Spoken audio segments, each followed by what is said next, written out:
Brian, thank you very much for being the very first expert that we're going to interview for Intanify. So thank you also for having us in your beautiful offices, of course. It's a pleasure. It's my pleasure. Cool.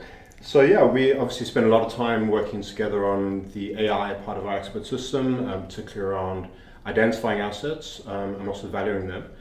So I wanted to talk about a couple of those things today. Sure, we're great. Cool. So what do you see, or what your clients see as the main value in identifying assets in an IP audit? The main benefit is obviously that a lot of our clients just don't know what they've got. You know, they know what their tangible assets are.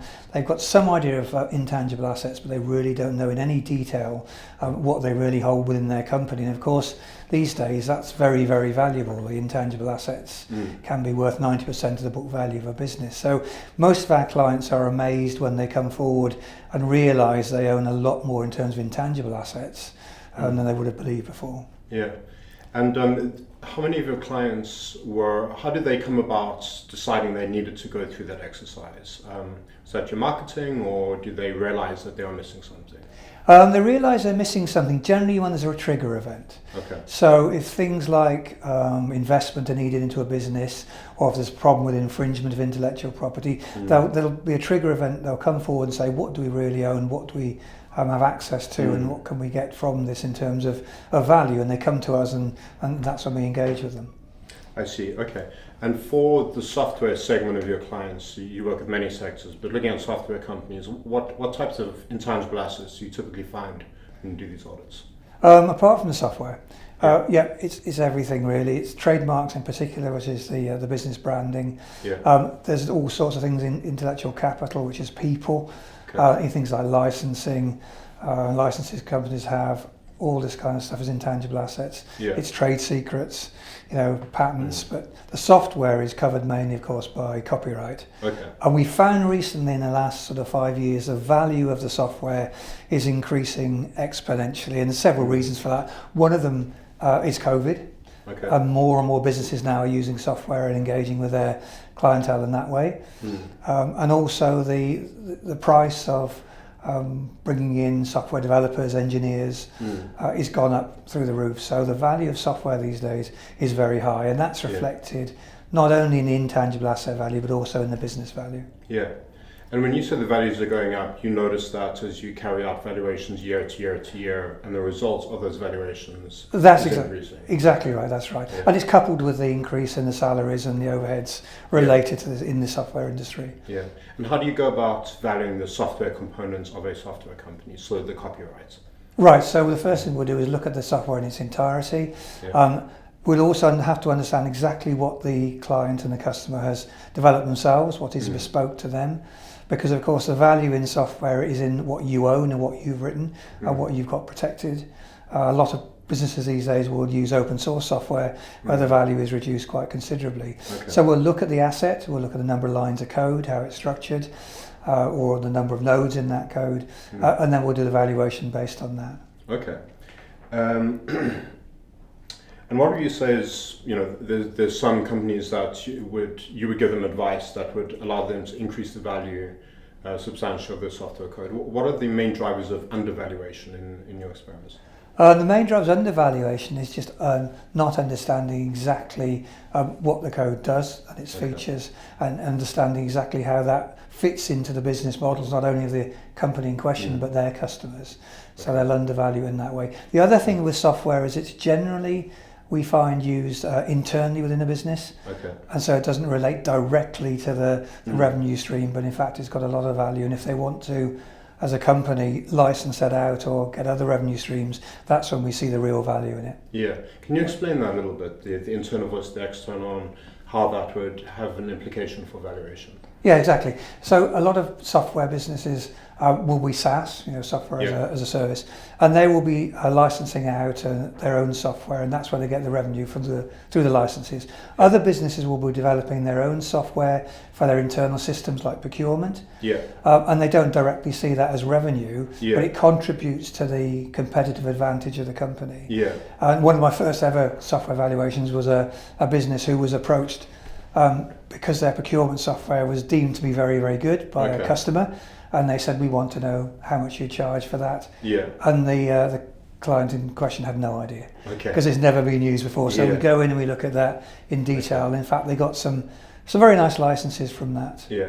So if it's a SaaS company and it's tied directly to revenue, then the valuation methodology would be different to if it was only used internally?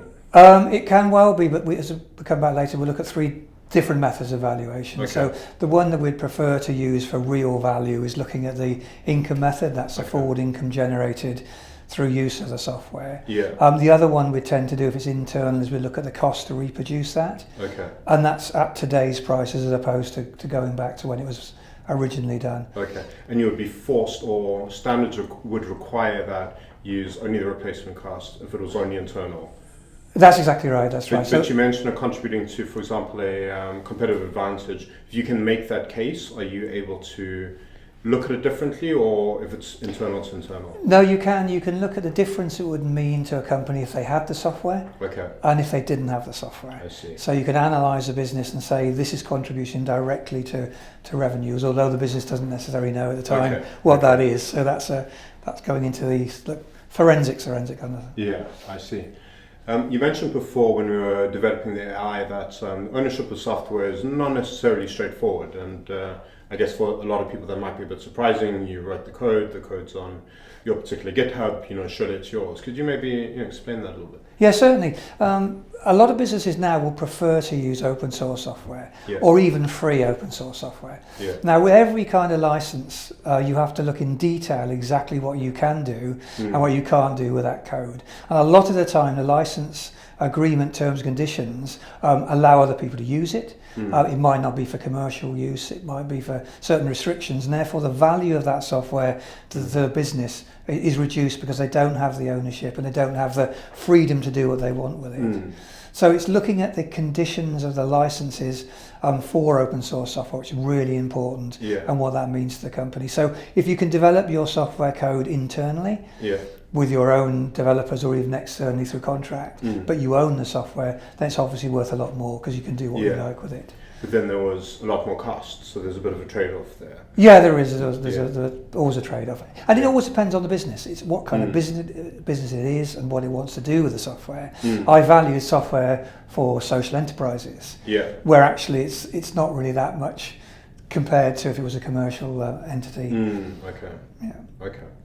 The other thing I suppose is really important about it is the ownership side of things and making sure you do get that ownership through contracts when it's being developed by third parties, for instance. Yeah, through kind of assignment provisions and that kind of exactly, that's right, yeah. So you would advise a company that as they were using open source, because they would, and it's the correct thing to do, to just keep track of what's open source, what's not open source, terms and conditions of what is open source. That's right, exactly, Dylan, And there are very good software products that companies can either buy or even free now, which will look at the entire software, how it's been constructed, where there are dependencies on licenses, and where the ownership could infringe patents and copyright as well. So these companies, the forensic software companies come in and they'll give us a good idea of exactly what's owned. I can give you a classic example of a company that said they owned something like a million lines of code, and when we actually did the forensics on it, it was about 1,700 lines of code.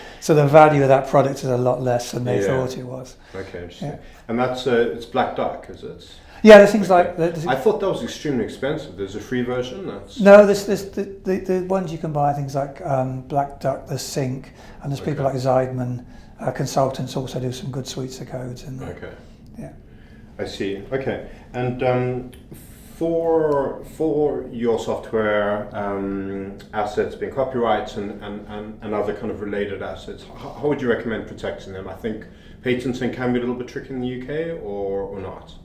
Yes, patenting of software can be tricky, that's true. It's a grey area really. There's got to be an inventive step, if you like. It's got to be a technical function the software drives to make sure you can get a patent on it. So it's always covered by copyright anyway. But the patenting angle is worth discussing with an expert patent attorney who specialises in that field, because often they can get a patent for you, certain features which you might not have realised, and getting the patent gives you extra protection, of course.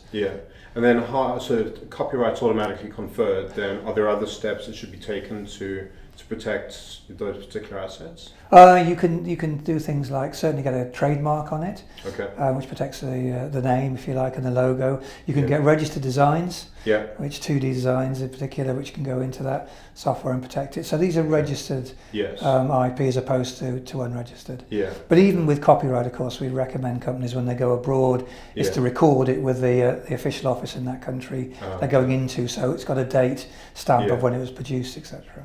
Okay. So in the evaluations you've done, of which I'm sure you've done quite a few, any good kind of war stories, like the example you gave of the million lines of codes to 1,000 is an interesting one. But yes, there are a lot of war stories. They mainly relate to ownership issues where people believe they own stuff which they don't, and that's particularly from say university contracts and things like that. The other war stories generally are underestimating the value of any intangible asset by not doing the right calculations, not understanding how it's being used. So I've done valuations for both sides. That's people who want to sell their assets and people who want to buy their assets. So obviously the people selling it want to get the highest price they can, and those buying want to get the lowest price they can. And I've seen some big discrepancies in the way these valuations have been carried out depending on the purpose. So that's the important thing for any intangible asset valuations. You ascertain first of all what purpose you're valuing this for, sale or license, say, and make sure you get the right model. And then how does it manifest itself? That's a negotiation pretty much on the models on each side when there's buyer and the seller like that? So That's right. So basically, as long as the two values have used standard, international standards, particularly in accounting, which they have to do, but on the assumptions on their financial modelling, they should be similar. But of course, there will be discrepancies and differences, and that's where you have to look in detail. And when you do the negotiation, it's a justification of what you've done, and how you've done it will come out very clearly. Yeah. When you are engaged to do valuation reports, you're engaged for many different audiences and I guess different contexts. How do they differ? Like, what would be the range be? So if you had an internal, a company just wanting to know what they had versus, I guess, what an M&A transaction or how does that differ? Well, it differs mainly in the state at which the company's at the time of wanting to get the valuation done. Okay. So most of our valuations we'd want to do on what's called fair market value, and that's a value that a buyer and a seller would come to a conclusion on based on all the evidence they've got, etc. So fair market value is the one that gives you quite a high value. There are certain cases we get where there are companies under distress, and in particular if they got into insolvency or liquidation, the value of their assets then are reduced quite considerably. So you look at the purpose quite clearly. If they have to have something sold very quickly under a fire sale, say, the value will be less. Yeah, and how do investors diligence these valuations in your experience? It's very interesting. It depends on what stage they're at. A lot of VCs will want to know there is intellectual property protected, and the more of it, the better, which gives them their safety net, if you like, when they're putting investments in. A lot of very early stage companies, the investors won't look at it in terms of the same kind of valuation methods we would use because it's too early stage, and that's the point about making sure you allocate the risk factors to all the evaluations very clearly. So there are standard VC models for startup businesses like the Payne scorecard, etc., and Burkas method, which don't look at the actual IP specifically, whereas we would do that when we do any valuation. And if a company isn't in revenue or earning revenue where we can check that diligently, we'll have to use higher risk factors. I see. And VCs will introduce much higher risk factors than I think most people in industry would consider as being suitable, just because of the... So VCs don't look at IP valuation even if it's presented to them, or because in most cases a startup is not going with that kind of... It varies. Some businesses will. They'll always want to know that the company understands intellectual property is really important to the business. And that's something I realised a couple of days ago is a startup company didn't value its IP in terms of... It says all the wrong things. The IP is window dressing, or it's not necessary. It is. It underpins the business. It's a foundation on which it's going to be built. And getting, say, a patent out just for the purpose of raising equity is not the right thing to do. Yeah. It should be a long-term sustainable. Yeah, it should be part of the strategy. It should be. And when you say startup, you mean like pre-revenue type of startup. If you were further along the line, it would be valued. But Absolutely. if you were pre-revenue, then I guess it's it's slightly academic exercise. That's absolutely right. Okay. Yeah. Take it with a pinch of salt, really. Yeah. And that's where you would be adding the risk factors. That's right. Yeah. Okay. Yeah. And that's a really good point. I think a lot of businesses, in overestimating their IP value, don't consider, they haven't got any revenue yet. It's a risk. Yeah. There's a high risk in the commercial success or technical success. Yeah. If you just got results, of course, it's a long way from market. So we have to take all these things into consideration where the business is. Yeah, of course. Yeah. Well, but if entrepreneurs weren't willing to take those risks, they'd still be working at companies. So, exactly. Somebody has to pass on. It's not the entrepreneurs. It's the VCs who have to take the risk. Generally, when they're looking at their investment. Yeah. When they're looking at the investment, but the entrepreneur probably took a risk in leaving the big job and absolutely forgetting about the 99% chance of it not working out. But the entrepreneurs tend to keep going anyway. They might get knocked back, but they'll get there in the end. Yeah, exactly. Well, that's what we tried to do. Yeah. Cool. All right, well, Brian, thank you very, very much for that. That was a great chat, and looking forward to continuing to work with you. Absolutely. Thanks very much. Cool. Thanks, all right. Thank Cheers. you.